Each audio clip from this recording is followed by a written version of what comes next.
مسلم وصدق رسوله النبي الكريم ونحن على ذلك من الشاهدين والشاكرين والذاكرين والحمد لله رب العالمين.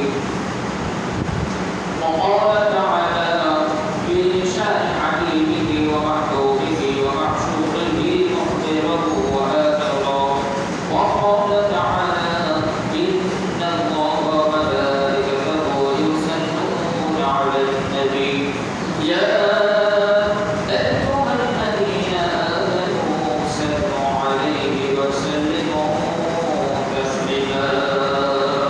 اللهم صل على سيدنا وعلى آله سيدنا صل على محمد. اللهم صل على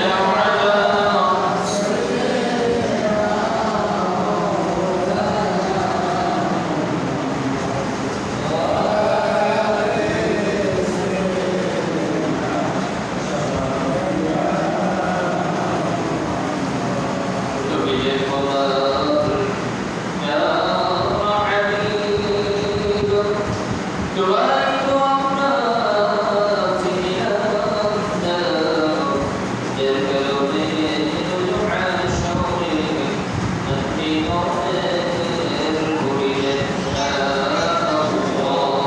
اللهم صل على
আয়াত শেষ যে জীবনটা রয়েছে এটা থেকে আমরা হায়াতে তাইয়্যিবা হাসিল করে জীবন দান করে জোয়ান এই বছরের দিনে আল্লাহ তাআলা তার ঘর মসজিদে যখনকে আশা প্রশাসন তৌফিক দান করেছেন জোরে করে আলহামদুলিল্লাহ।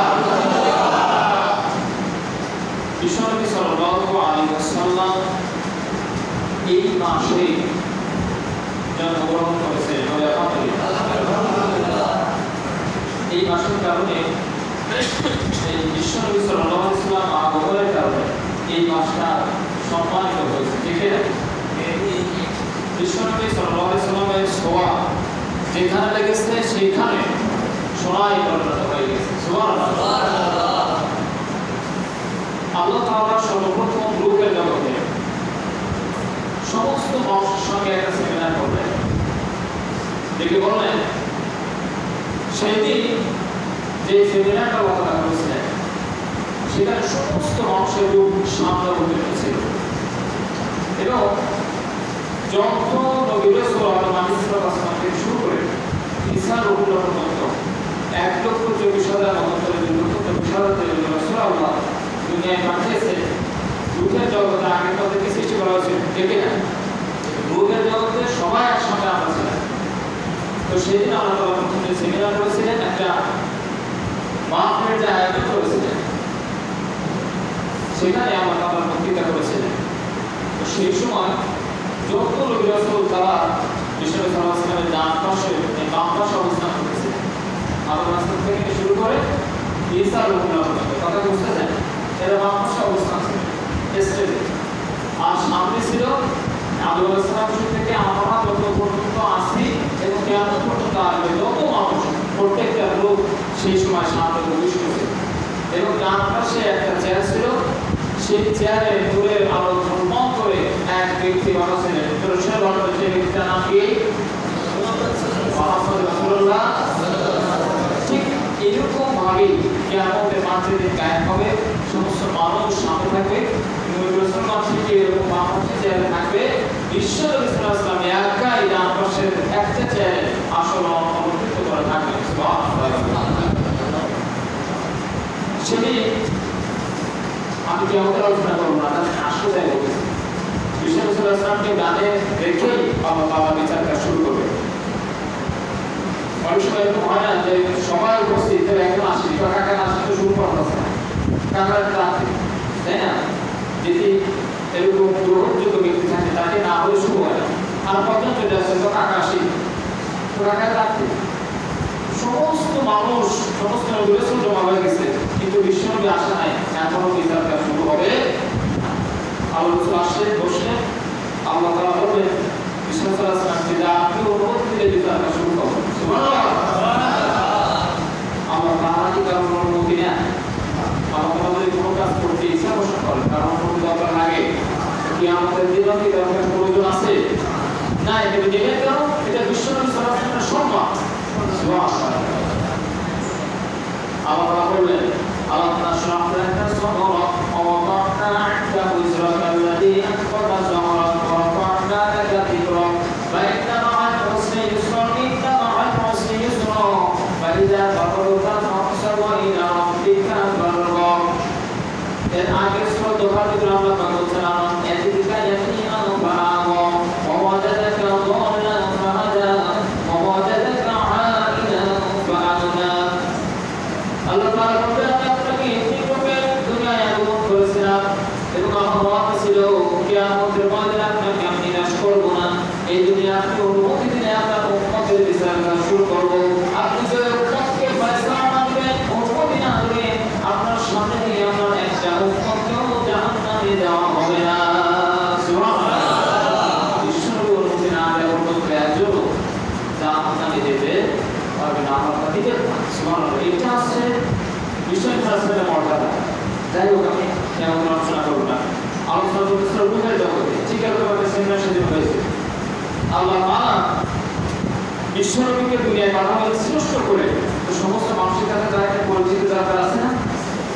এই জন্য সমস্ত নবীদেরকে সমস্ত উম্মতকে সামনে রেখে বললেন আল্লাহ তাআলা যে আমার পাশে যার যিনি বসে রয়েছেন, যার যিনি পরিচালনা করতেছে, তাকে কি তোমরা চেনো?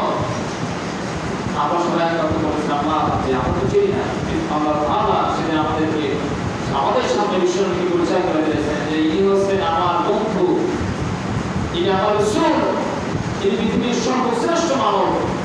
সমস্ত মানুষ আসার পরে, সমস্ত নবী রাসূল আসার পরে সর্বশেষে আমার বন্ধুকে আমি পাঠাবো, কিন্তু মর্যাদা থাকবে সবার উপরে। আমাদের বক্তৃতা একরকম হয়, আর শুধু যদি আলেমরা এক জায়গায় উপস্থিত হয় তাহলে সেখানকার আলোচনা আর একরকম হয় না, আর রকম হয়। এটা আমভাবে আলোচনা হচ্ছে, তখন আল্লাহ তাআলা বলে যে আলাস্তু বিরাব্বিকুম, আমি কি তোমাদের রব নই? আমরা সবাই বললাম ক্বালু বালা, হ্যাঁ আপনি আমাদের রব। একটু অঙ্গীকার মেলা ছেড়ে দিয়ে সবাই তার জায়গায় চলে যাবে। পরবর্তী সময়ে বিশ্বনবী সাল্লাল্লাহু আলাইহি ওয়াসাল্লামের সাথে আদম আলাইহিস সালাম থেকে শুরু করে ঈসা রূহুল্লাহ পর্যন্ত যত নবী রাসূল দুনিয়ায় এসেছেন তাদের নিয়ে একটা আল্লাহ তাআলা সেন্টার করলেন। সুবহানাল্লাহ। সমস্ত নবীদের কাছে বিশ্বনবী সাল্লাল্লাহু আলাইহি ওয়াসাল্লামকে পরিচিত করালেন যে ইনি আমার বন্ধু, ইনি আমার রাসূল, সকল 13 জন রাসূল আল্লাহ তাআলা দুনিয়ায় পাঠিয়েছেন। এই দুটোরে বড় বিধান হতে চারজন, তাদেরকে দলিলের কত রাসূল হিসেবে আখ্যায়িত করা হয়। বাকি যাদের উপর আসমানে সুলাইমান নাযিল হয়েছে তারা হচ্ছে রাসূল। সেইভাবে পর্যায়ক্রমে আল্লাহ তাআলা 313 জন রাসূল দুনিয়ায় পাঠিয়েছেন, বাকি সব নবী। সুবহানাল্লাহ।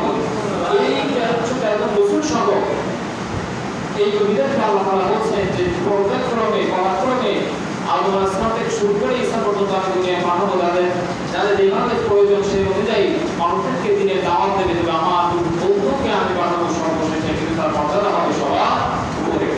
এখন উনি আলোচনা বিজ্ঞান দিচ্ছেন যে আমার বন্ধু যখন যাবে তোমরা কি তাকে সহযোগিতা করবে, এটা অঙ্গীকার করতেছেন, দিতেছেন তাদের কাছ থেকে। বলো তো তাদের কাছ থেকে, নবীদের কাছ থেকে। একটা প্রশ্ন হলো, ভালো করে বলছে অন্যান্য যে নবী রাসূল তারা কি আগে আসছে না আমাদের নবী আগে আসছে?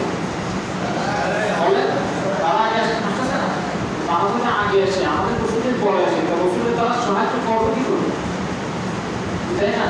কি করে করে আমাদের রাসূল আসার 570 বছর আগে, তখন থেকে 600 বছর আগে ঈসা আলাইহিস সালাম দুনিয়া থেকে আসমানে চলে গেছে। 600 অধিক বছর আগে। এই যে 600 বছর কিন্তু কোনো রাসূলই নাই।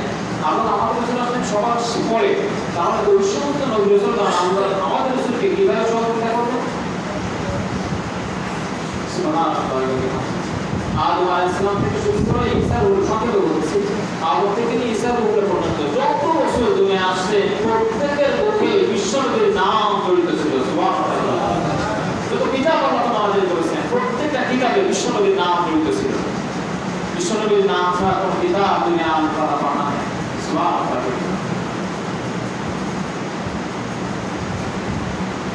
এরকম হাজার ঘটনা রয়েছে। তোমরা সহযোগিতা করবে, তোমরা কি করবে? সহযোগিতা করবে। তো মূসা কালিমুল্লাহ আপনারা জানেন তিনি রাগী মানুষ ছিলেন এবং কোনো কথায় ভুল থাকলে উনি বেশি কথা ধরালো, কথা বুঝতেছেন তো? কথা ধরালো এমনি উনি বারবার আল্লাহকে প্রশ্ন করতেন, খালি প্রশ্ন করতে না থাকে। কখনো কখনো লাঠি পাকে ফেলে দিয়ে আল্লাহ তাআলাকে বলতেন যে থাকতো লাঠি পাকে দেবো, আমি এই নবুয়তের মধ্যে নাই। সুবহানাল্লাহ। আল্লাহ তাআলা আবার ডেকে একটু আদর করিয়ে আবার লাঠি ধরা দিলেন, আবার মাথায় পড়াই দিলেন। ছোট বাচ্চাদের আমরা যেভাবে করি এই হাতে লাঠি ধরা বাকি পড়াই নবুয়ত দিতে যাও, বুঝাই দিতে। তো এই মূসা ওই প্রশ্ন করছেন, যা রব্বুল আলামিন এই যে এত রাসূল আমরা দুনিয়ায় দেব, এর ভিতরে বিশ্বনবী সাল্লাল্লাহু আলাইহি ওয়াসাল্লাম কে যাবে? আপনার প্রকৃত বন্ধু হিসেবে কে যাবে? এটা স্পষ্ট হলো না, এটা স্পষ্ট হলো না, এটা স্পষ্ট করে বলে। মানে 313 জন রাসূল আছে, এর ভিতরে শ্রেষ্ঠ রাসূল কে এটা আমাদেরকে স্পষ্ট করে বলে। আয়াত দিতে বললে হবে, এটা কার কথা? আল্লাহ তাআলা সেদিন ডাকতে বললেন, মুসা শোনো, আদম থেকে নিয়ে ঈসা পর্যন্ত যত নবী রাসূল দুনিয়ায় পাঠাবো প্রত্যেকটা নবী রাসূল তার নিজ নিজ নামে পরিচিত হবে। আমি আল্লাহর সঙ্গে নাম জুড়ে কোন নবী রাসূল পরিচিত হবে না। কোন রাসূলের নামের পাশে কোন নবীর নামের সাথে রাসূল নাম যুক্ত হবে না। একমাত্র কেবলমাত্র যাকে আমি মনোনীত করেছি আমার হাবিব, তার নাম দুনিয়ার জন্য হবে মুহাম্মদ, আসমানের জগতে হবে আহমদ, তার পিতার নাম হবে আব্দুল্লাহ, তার মাতার নাম হবে আমিনা। একমাত্র তার নামের সঙ্গে রাসূল সম্পর্ক যোগ হয়ে থাকবে। এজন্য আমাদের কালিমা লা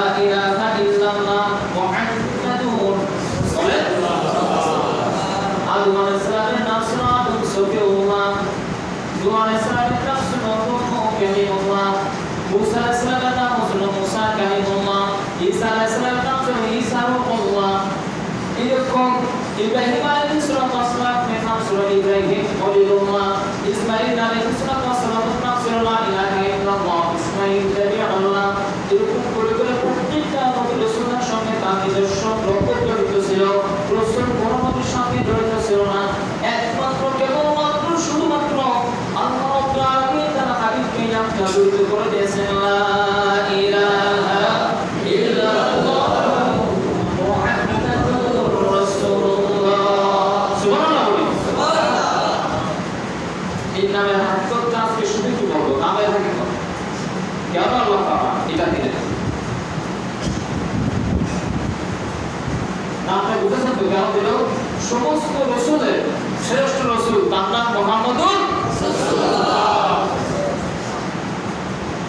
আল্লাহ রাব্বুল আলামিন বলেন ওয়া মা'আলিব, আপনাকে আমি স্পেশাল নামের পাওয়ার দিয়েছি। শুধু তাই নয়, আপনার নামের ভিতরে 12টা অক্ষর জড়িত আছে।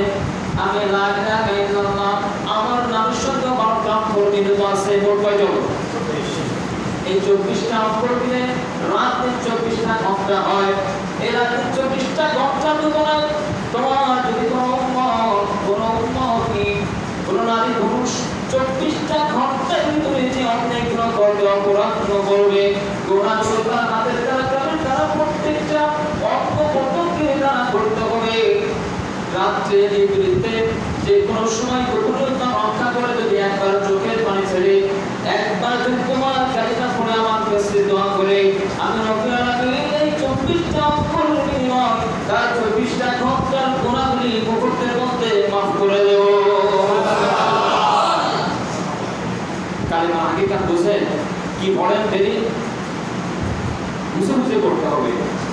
লা ইলাহা ইল্লাল্লাহ মুহাম্মাদুর রাসূলুল্লাহ বুঝে বুঝে পড়া। কি পড়ি এটা? সুবহানাল্লাহ। এই হচ্ছে 24টা অক্ষরের কথা বললাম। আল্লাহ রাব্বুল আলামিন বলেন বন্ধু ওয়া মা'আলিব, তোমার নাম দিয়েছি আমি মুহাম্মদ, আমার নাম দিয়েছি আল্লাহ। তোমাকে এমন বন্ধুরূপে দুনিয়ায় পাঠিয়েছি, এমন বন্ধুরূপে গ্রহণ করেছি। আমার নামের সঙ্গে কোনো মুক্তাওয়ালা হরফ রাখি নাই, তোমার নামের সঙ্গে কোনো মুক্তাওয়ালা হরফ যুক্ত করি নাই। সুবহানাল্লাহ। মুক্তা হরফ আর মুক্তা ছাড়া হরফের পার্থক্য বোঝেন? মুক্তা ছাড়া হরফ নিজে পরিপূর্ণ, মুক্তাওয়ালা হরফ মুক্তা ছাড়া পরিপূর্ণ হয় না। যারা কি হরফ জানে বলেন বা মুক্তা ছাড়া যে বা হবে, তা মুক্তা ছাড়া যে তা হবে, মুক্তা ছাড়া দিলে হবে হবে না। আলিফের কি মুক্তা লাগে? লাগে এরপর আসে যদি আমরা জিমে যাই, জিম মুক্তা ছাড়া দিলে কি জিম হয়? মুক্তা ছাড়া দিলেও একটা হরফ হয়। কত সে হরফের নাম কি? মানে মুক্তা না দিলেও একটা হরফ পরিপূর্ণ হয়, কিন্তু মুক্তা না দিলে জিম পরিপূর্ণ হয় না। কিন্তু মুক্তা ছাড়া আছে তো ভেজালে হরফ, আর মুক্তা নিয়ে আছে ভেজালে হরফ করতে পারে অন্যদিকে নিয়ে না। মানে মুক্তা ছাড়া আছে অপরের সহযোগিতা লাগে, অপরের সহযোগিতা নিয়ে মুক্তা দিয়ে একটা পরিপূর্ণ হরফ হতে হয়। আর মুক্তা ছাড়া হরফ হচ্ছে নিজেই পরিপূর্ণ। সুবহানাল্লাহ। আল্লাহ কথা বলছেন যে আমি আল্লাহ নিজে পরিপূর্ণ, কোনো যুক্ত হরফ তার সাহায্য নিয়ে আমি আল্লাহ নাম লেখা লাগে না। এবং আমি আপনাকে একটা নাম দিয়েছি মুহাম্মদ, তাতে কোনো মুক্তা বা হরফ লাগে না। সুবহানাল্লাহ।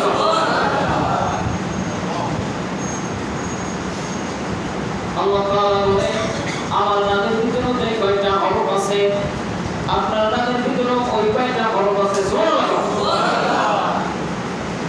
আমি আল্লাহ নামের ভিতরে একটা টার্গেট দিয়েছি, আছে না? মুহাম্মদ নামের ভিতরে আপনাকে একটা টার্গেট দিয়েছি। সুবহানাল্লাহ। সমান সমান। আমি রব্বুল আলামিন হচ্ছেন তামাম পৃথিবীর মালিক, আমি আপনাকে বানিয়েছি তামাম পৃথিবীর রহমাতুল লিল আলামিন। সুবহানাল্লাহ। প্রত্যেকটা সৃষ্টি আমি করেছি, প্রত্যেকটা সৃষ্টি যেমন আমার কথাগুলি মানে, আমার কথাগুলি শোনে, ঠিক তদ্রূপ ভাবে প্রত্যেকটা সৃষ্টি আপনার কথাগুলো ঠিক তদ্রুপ আমার মতো করে মানে। সুবহানাল্লাহ। কথা বুঝছেন? আমি যেগুলো করেছি জান্নাতে আমার নাম আছে, জান্নাতে আপনার নামও আছে। প্রত্যেক জায়গায় যেখানে আমার নাম জড়িত আছে, আপনার সম্পদের খাতিরে প্রত্যেকটা জায়গায় আপনার নাম দিয়েছি। সুবহানাল্লাহ, সুবহানাল্লাহ, সুবহানাল্লাহ। আপনাকে এমন রাসূল করে দুনিয়া পাঠিয়েছি, প্রত্যেকটা নবী রাসূল আল্লাহ করেছেন, তারপরে জিবরাইলের মাধ্যমে আমি অভিনাজিল করে তার সম্মান পাঠিয়েছি। কিন্তু আপনার অবস্থা বুঝে আমি আল্লাহ রাব্বুল আলামিন জিবরাইলকে নিচে পাঠিয়ে আপনাকে সতর্ক করেছি। সুবহানাল্লাহ। কথা বুঝছেন?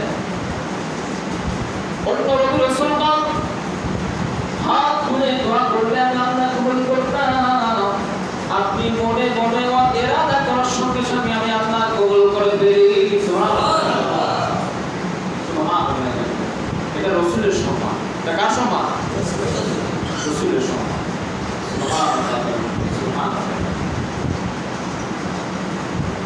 সর্বপ্রথমে আল্লাহ তো রাসূলকে যে পাওয়ারটা দিয়েছে, কালিমার যে শক্তি, এটা সঠিক আকারে বোঝানোর চেষ্টা করছি। এই কালিমার কত পাওয়ার, আর এই কালিমাটা কতটা মধুর। সবচেয়ে বড় বিষয় হলো ওসা কালিমুল্লাহ সেই দিন মনে আছে তো? এই দুই হাজারের কথা। ওসা কালিমুল্লাহ সেই দিন আল্লাহকে প্রশ্ন করেছিলেন, আল্লাহ আপনি যাকে এত মর্যাদাবান হিসেবে তৈরি করেছেন, তামাম পৃথিবীর সবার উপরে যাকে আপনি শ্রেষ্ঠত্ব দান করেছেন, সেই মহামানবের চেহারাকে একটি নজরও দেখা যাবে না। সুবহানাল্লাহ। সেই মহামানবের সঙ্গে এই সমস্ত সাথী বর্গগুলো হবে, তার উম্মত যারা হবে তাদেরকে একটু চেহারাগুলো কি দেখা যাবে না। সুবহানাল্লাহ। ইচ্ছা করে না আল্লাহ তাআলা বললেন না, যারা তার উম্মত হিসেবে দুনিয়ায় গমন করবে তারা আমার কাছে স্পেশাল লোকের চেহারা তোমার সাথে উন্মোচন করা হবে না। তবে যেহেতু তুমি আমার রাসূল, তোমাকে আমি দুনিয়া গমন করাবো, তোমার একটা আমি ফেলে দিই কিভাবে, তোমার একটা অনুরোধ আমি ফেলে দিই কিভাবে, তোমার অনুরোধটা আমি এভাবে মঞ্জুর করলাম। ওই উম্মতের চেহারা দেখতে পারবা না, তবে তাদের কথার স্বর একটু চাইলে শোনাই দিতে পারি। সুবহানাল্লাহ। চাইলে তাদের একটু আওয়াজ শুনতে পারো। কথা বলছে সামান্য আওয়াজ থেকে কথা শুনতে পারো। মুসা বললেন, ঠিক আছে, তাহলে সেই উম্মতের সঙ্গে আমার একটু কথা বলার সুযোগ করে দেন। আল্লাহ তাআলা একটা কথা বলার সুযোগ করে দিলেন। প্রভুর জগতে তিনি আমাদেরকে প্রশ্ন করেছিলেন, আপনারা কি বিশ্বনবী সাল্লাল্লাহু আলাইহি ওয়াসাল্লামের উম্মত হতে চান? আমরা কি বলেছিলাম? আপনাদের মনে আছে? এখন আমাদের কি বলেছিলাম মূলবর্তীতে? তোমরা কি মুহাম্মদ সাল্লাল্লাহু আলাইহি ওয়াসাল্লামের এই শ্রেষ্ঠ মানুষের উম্মত হয়ে তোমরা খুশি না বাজার? তোমরা কেমন খুশি? সেদিন আমরা কি বললাম? আমরা কইলাম সবাই কইলাম বলেন, কি বললাম? খুশি। সেদিন আমাদের ওয়াদা ছিল যে দুনিয়ায় যে খুশি তো বলেছিলাম, এই রাসূলের কথা ছাড়া একটা কথাও আর কারো কথা সম্ভব না। এমন কি বলি, এই রাসূলের কথা বাদ দিয়ে সবার কথা শুনবো। সেই দিন এই কথা আমরা কইলাম না। মুসা হাসান আরো একটা প্রশ্ন করেছিলেন, সর্বশেষ সিদ্ধান্ত এটা হয়েছিল, মুসা হাসান বলতে বাধ্য হয়েছিল যে এটা এরাই শ্রেষ্ঠ নবী, শ্রেষ্ঠ উম্মত হওয়ার দাবিদার। সুবহানাল্লাহ, সুবহানাল্লাহ, সুবহানাল্লাহ। ইমাম গাজ্জালির একটা ঘটনা আছে, বলবো নাকি? এই মুসা আলাইহিস নিয়ে আর এই উম্মতের নিয়ে। ইমাম গাজ্জালি রাহমাতুল্লাহ আলাইহি তার কিতাবে লিখেছে যে উনি একদিন ঘুমায় গেছেন, স্বপ্নে দেখেছেন। স্বপ্নে দেখে যে কিয়ামত সংঘটিত হয়ে গেছে, বিশ্বনবী সাল্লাল্লাহু আলাইহি ওয়াসাল্লাম বসা, সবাই দিকে ছুটতেছে। বিশ্বনবী বসা এবং তার ডান দিক থেকে যত রাসূল সবাই বসা, বাম দিক থেকে যত সাহাবা গায়ে পরিচিতারা বড় বড়, কথা বুঝতেছেন, ওরা বসা। ইমাম গাজ্জালি রাহমাতুল্লাহ আলাইহি বলতেছেন যে আল্লাহ কসম, আল্লাহর বড় দয়া যে ওই বাম পাশে যে মসজিদে বসার জায়গা আল্লাহ আমাকে বসার সুযোগ ওই মজলিসে করে দিয়েছিলেন। সুবহানাল্লাহ। ইমাম গাজ্জালি বলছেন যে আমি ওই মজলিসে বসা। ওই দিনের টাইমে বলছেন যে ওই মুসা আলাইহিস সালাম আমাদের নবী বিশ্বনবী সাল্লাল্লাহু আলাইহি ওয়াসাল্লামের সামনে এসে বলছেন ভাই মোহাম্মদ, তোমাদের উম্মত সরাসরি হাদিসে আল্লাহ রাসূল বলেছেন যে এক একটা আমার খাঁটি উম্মত এক একটা বনি ইসরাইল নবীর সমান মর্যাদার অধিকারী। তো ওই কথাটাই মুসা আলাইহিস সালাম বলছেন যে ভাই মোহাম্মদ, তোমার মর্যাদার কথা তো সে আর রূপে জগতে শুনেছি না, তো তোমার উম্মতগুলি নাকি একজন বনি ইসরাইল, মানে আমি তো বনি ইসরাইলের নবী, তা আমাদের সমান মর্যাদা এটা মানা যায় না। আমরা কত লড়াই সংগ্রাম করে আমি এই ফিরাউনের মতো পর্যাতের সাথে যুদ্ধ করেছি, আল্লাহ তাআলা তারপর আমাকে বিদায় দান করেছেন, আর আপনার উম্মতরা আমার সমমর্যাদার সম্পূর্ণ হবে, এটা কিভাবে হবে? তো রাসূল সাল্লাল্লাহু আলাইহি ওয়াসাল্লাম উনি বলছেন, ইশারা করলেন যে আমার পাশে যারা বসে রয়েছে সব আমার উম্মত, এদের একজনকে জিজ্ঞাসা করুন। সুবহানাল্লাহ। তো রাসূল সাল্লাল্লাহু আলাইহি ওয়াসাল্লাম আসছে, ইমাম গাজী বলছেন যে আমার আসলে আমার কাছে আইছে, মানে আমার এসে জিজ্ঞাসা করতেছে যে ভাই তোমার নাম কি? ইমাম গাজী বলতেছেন আমার নাম ইমাম গাজী, আমার আব্বার নাম অমুক, আমার দাদার নাম অমুক, আমার বাবার নাম অমুক, আমার সর্বশেষ বাবার নাম আদম সৈয়দুল্লাহ। সুবহানাল্লাহ। বুঝতে একদিন লাগিল কারণ যদি এরকম 100 বাবার নাম করে বাপ না এসে তো তোর বাবার নাম আমাদের আবার একটু নাহলে আগে তুমি বলেছেন বিশ্বনবীর কাছে এসে বলতেছে যে উম্মত এত কথা বলে সেই উম্মত আমাদের মর্যাদা কেমন হবে না, আগে তো মানতে পারছিল না, এবার আরো মানতে পারছে, এটা মানা যায় না। বিশ্বনবী বললেন, বিশ্বনবী সাল্লাল্লাহু আলাইহি ওয়াসাল্লাম তো রহমতুল্লিল আলামিন, মুসা আলাইহিস সালাম যে আগে আসছেন বিশ্বনবী সাল্লাল্লাহু আলাইহি ওয়াসাল্লাম সেরকম দয়া দিয়ে আর ওনাকে বলতেছে যে ভাই এই কথাটা আমাকে জিজ্ঞাসা না করে যার কাছে নাম জিজ্ঞাসা করছেন তাদের মধ্যে এত কথা করার পর উনি এসে বলছেন ভাই আপনার নাম জিজ্ঞাসা করছে, আপনার নাম আপনি এত কথা বলছেন, আপনারা না আমাদের মুসলিম মুসলমান দ্বারা এত মুসলমান দ্বারা কত কয় কথা বুঝতে থাকো। তখন ইমাম কাছে বলছেন যে ভাই মুসা, সূরা বাকারার ভিতরে রয়েছে আল্লাহ পাক বলেছেন ইয়া মুসা তোমার হাতে ওঠা কি? ওয়ালা ইয়া আসায় আতালতু আলাইহা ওয়া আহুশু বিহা আমার গলাত ওয়া ফিহা মাআনি উখরা। আল্লাহ বলেছেন এ মুসা তোমার হাতে ওঠা কি? আপনি বলছেন আল্লাহ আমার হাতে লাঠি, এটাতে আমি পাতা পাড়ি সাজতে খাওয়াই করতে মানে উঠো, এত কথা কত দরকার কি ছিল? আল্লাহ কইছে হাতে কি কথা লাঠি, আপনি এত কথা কেন কইলেন? মুসা আসলাম এবারে বর্ণনা হলো গরম হয়ে গেছে। ওরে একটা বলছে ভাই কাছে রাগ করেন না, আমি দূর পাহাড় যে আল্লাহর সঙ্গে কথা বলতাম সরাসরি, এই জন্য আল্লাহ তো আমার নাম রাখছে মুসা কালিমুল্লাহ, কথা বলা নবী। আমি আল্লাহর সঙ্গে কথা বলতাম কিন্তু কখনো চোখে দেখি নাই, একবার দেখার দুঃসাহস করেছিলাম, আল্লাহ মানা আমাকে সেই মোট দেখার সুযোগ পর্যন্ত দেয় নাই, বেহুশ হয়ে গেছিলাম। কথা বুঝতে থাকবে না, বেহুশ হয়ে গেছিলাম শুধুমাত্র কথা বলবো আল্লাহর সঙ্গে। এই জন্য আল্লাহ যেহেতু আমার মাহবুব, আমি তার নবী, আমি তার সঙ্গে কথা বলে এতটা মজা পাই না, যা দুনিয়ার কোনো কিছুতে হয় না। এই জন্য আল্লাহ যখন আমার সঙ্গে কথা বলতেন আমি বিনায়া কথাকে কিভাবে রক্ষা করা যায় সেই জন্য চেষ্টা করতাম। এই জন্য আল্লাহ বলেছে অবশ্য তোমার হাতে কি? আমি আরো বাড়ায় বলছি আমার হাতে ওটা লাঠি, এটাতে কথা বাড়ি সাধুলাই কয় কুয়া থেকে পানি উঠাই নেকড়েরা বানাতে নারীরা তাদেরকে আঘাত করি, এই জন্য কথাটা সেদিন লম্বা করেছি। ভাইরা জানি তিনি বললেন মুসা কালিমুল্লাহ, আপনি রাগ করবেন না, কোরআনুল কারীমের কারণে আপনি আসার 2300 বছর পর বিশ্বনবী সাল্লাল্লাহু আলাইহি ওয়াসাল্লামের আগমনের পর আমরা কোরআনুল কারীমের মাধ্যমে আপনার ঘটনা আপনার জীবনী শুনেছি। আপনি এতটা মহান নবী ছিলেন, মিশরে আপনার এতটা কর্তৃত্ব ছিল, আপনি ফিরাউনের মতো দুঃসাহসী একজন পাপিষ্ঠ লোকের সঙ্গে যুদ্ধ করেছেন এবং কি আসরের মহাবিজয় দিনে আল্লাহ তাআলা ফিরাউনকে পানিতে চুবায় আপনাকে বিজয় দান করেছিলেন। আপনার জন্য আপনার কওমের জন্য মহান রব্বুল আলামিন একটা নয় দুইটা নয় 12টা রাস্তা সমুদ্রের মধ্যে দিয়ে তৈরি করে দিয়েছিলেন। কখনো আপনাকে দেখি নাই, কোরআনের মাধ্যমে আপনার কথাগুলো শুনেছি, কখনো আপনার সঙ্গে সাক্ষাৎ হয় নাই, আপনার সঙ্গে সরাসরি হয় নাই, আপনার সঙ্গে সরাসরি কখনো দেখা হওয়ার সুযোগ হয় নাই।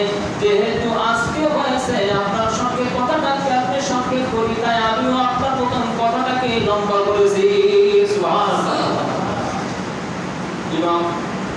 রাসূলের কথা শুনে মুসা আলাইহিস সালাম এসে বলছেন, ভাই মুহাম্মদ, এবার বুঝেছি আপনার এক একটা উম্মত আমাদের এক একটা নবীর সমান হওয়ার মর্যাদা রাখে। সুবহানাল্লাহ। যখন আমাদের কি রাসূল আমরা পেয়েছি এগুলো আমরা শুধু সংক্ষেপে এগিয়ে বিভিন্ন ঘটনা দিয়ে একটু বলার চেষ্টা করেছি যে কি রাসূল আমরা পেয়েছি, কি উম্মত আমরা হয়েছি। সুবহানাল্লাহ। কি রাসূল আমরা পেয়েছি, কি উম্মত আমরা হয়েছি, আমাদের মানবতা কত বেশি। সুবহানাল্লাহ। ছোট আরেকটা ঘটনা যদি বলা যায় তাহলে বুঝতে আরো বেশি সুবিধা হবে যে কি রাসূল আমরা পেয়েছি আর কি উম্মত আমরা হয়েছি। বলবো না কিছু না কথা সংক্ষেপে বলবো। বিশ্বনবী সাল্লাল্লাহু আলাইহি ওয়াসাল্লাম দোলনায়, কোন জায়গায়? দোলনায়। গত জুমাতে রাসূলুল্লাহ সাল্লাল্লাহু আলাইহি ওয়াসাল্লামের জন্ম পর্যন্ত রাখছিলাম। আজকে শুধু বোঝাবার চেষ্টা করতেছি যে কোন রাসূল আল্লাহ দুনিয়ায় পাঠিয়েছে আর কোন উম্মত হয়ে আমরা এসেছি, আর কিছু বলা চেষ্টা করতেছি। যাই হোক, এই দোলনায় বিশ্বনবী সাল্লাল্লাহু আলাইহি ওয়াসাল্লাম শায়িত, সবাই একদিকে বয়স হবে বেশি না। তো আব্দুল ইবনে আব্বাস রাদিয়াল্লাহু আনহু থেকে বর্ণনা করেছেন যে আমি যেহেতু আব্বা নাই, মুহাম্মদ সাল্লাল্লাহু আলাইহি ওয়াসাল্লাম দুনিয়া আসার আব্বা নাই, এই সেহেতু আমরা খোঁজখবর নিতাম। তো আমি একদিন আসছি, আসার পর দেখি যে দোলনা হালকা ঘুরতেছে, হালকা, কিন্তু আশেপাশে কেউ নাই। এবার হঠাৎ করে দেখি বলছেন যে সন্ধ্যা পরে রাতের দিকে পূর্ণা চাঁদ ঝলমল করতেছে, ঝলমল করতেছে। বলছে আল্লাহ কসম করে বলি যে এরকম চন্দ্র, এরকম ঝলমল আমার জীবনে আমি আগে কখনো দেখি নাই। এরকম চাঁদ ঝলমল করতেছে। তো উনি বলছেন আমি মুহূর্তের মধ্যে দেখি চাঁদ আসমান থেকে নিচে জমিয়ে থেকে চলে আসে। সুবহানাল্লাহ।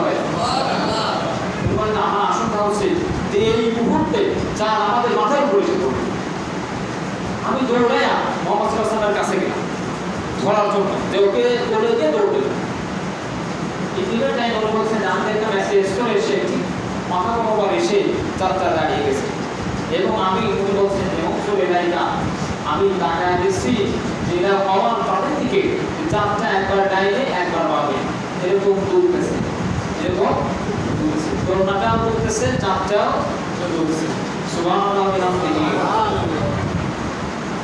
বিশ্বনবী সাল্লাল্লাহু আলাইহি ওয়াসাল্লামের উনি যখন মুসলমান হয়েছে পরে একদিন এই ঘটনা বিশ্বনবীর সামনে বলছেন। তো বিশ্বনবী ঘটনা শুনে বললেন, চাচা আপনি কি জানেন ওই দিন দোলনাটা কেন দুলছিল আর আসমানের চাঁদটা কেন নিচে আসতো আর দুলছিল? বলে না সেটা তো জানি, এটা জানার জন্য আজকের প্রশ্ন করছি। সুবহানাল্লাহ। বললেন চাচা শোনেন, আমি দুনিয়ায় আসছি, আসার আগে আমার আব্বা দুনিয়া থেকে বিদায় হয়ে গেছে। আমার এক প্রকার খেলার সাথে দুনিয়ায় কেউ ছিল না। আল্লাহ তাআলা আমার আম্মাকে একটা ইলহাম দান করে দিয়েছিলেন, ও আমেনা দুঃখ করো না, কষ্ট করো না, মনে কষ্ট নিও না যে তোমার স্বামী দুনিয়ায় আসার আগে আগে তোমার সন্তান স্বামী দুনিয়া থেকে বিদায় হয়ে গেছে। এই কষ্ট তুমি নিও না, কারণ দুনিয়া থেকে তোমার সন্তানের জন্য আমি আল্লাহ আসমানের চাঁদ ও সূর্যকে খেলার সাথী হিসেবে প্রেরণ করে দিয়েছি। আপনি জানেন সেই দিন কেন দোলনাটা দুলতেছিল? আমার সামনে হযরত জিবরাইল আলাইহিস সালাম আগমন করেছিলেন, তিনি আমার সঙ্গে খেলছিলেন। সুবহানাল্লাহ। তিনি আমার সঙ্গে খেলছিলেন, এটা দেখে আসমানের চাঁদ কি করেছিল, আপনার হাবিবের সঙ্গে জিবরাইল খেলা করে, আমারও মনে চায় আপনার হাবিবের সঙ্গে একটু খেলাধুলা করি, আমার তো অনুমতি দেন, তুমি যে আপনার হাবিবের সঙ্গে একটু খেলাধুলা করব। আল্লাহ তাআলা চাঁদের আর্থিকে প্রার্থনাকে মঞ্জুর করে নিয়ে ও চাচা সেদিন তার দোয়াকে কবুল করে নিয়ে চাঁদকে অনুমতি দিয়েছিল আমার সঙ্গে খেলাধুলা করার জন্য। চাঁদ এমনিতে ডানে বাড়ি যাচ্ছিল না, আমি যখন ডানে যাইতাম চাঁদটা ডানে যাইতো, আমি যখন বামে যাইতাম চাঁদটা তৎক্ষণাৎ বামে যাইতো। এবার কি বুঝছেন এই নবী আমরা পেয়েছি? যার ঘোরার সাথে আল্লাহ তাআলার কাছে চাঁদকে করলেন, জিবরাইলকে করলেন। সুবহানাল্লাহ। যেই জিবরাইল কোন নবীদের গুনাহ করার কারণে আমরা জিবরাইলকে পাঠাতে আমাদের নবীর জন্য জিবরাইলকে পাঠাইছেন খেলাধুলার সাথী হিসেবে। সুবহানাল্লাহ। সমাজে আমাদের অনেক কথাই হলো, সর্বসান সত্য বলে এটা আমরা বোঝাতে চাইছি না। কোন নবী আল্লাহ আমাদের দিয়েছেন, আমরা কোন নবীর উপর হিসেবে আমরা এসেছি, কি ওয়াদা সেদিন আমরা এসেছিলাম, আজকে কোন ওয়াদার উপর আমরা চলতেছি। বিশ্বনবীকে যে ওয়াদা দিয়েছে, আমরা যে ওয়াদা দিয়েছি সেই ওয়াদার সম্পূর্ণ বাইরে আমরা রসুল যে কথা বলেন আমরা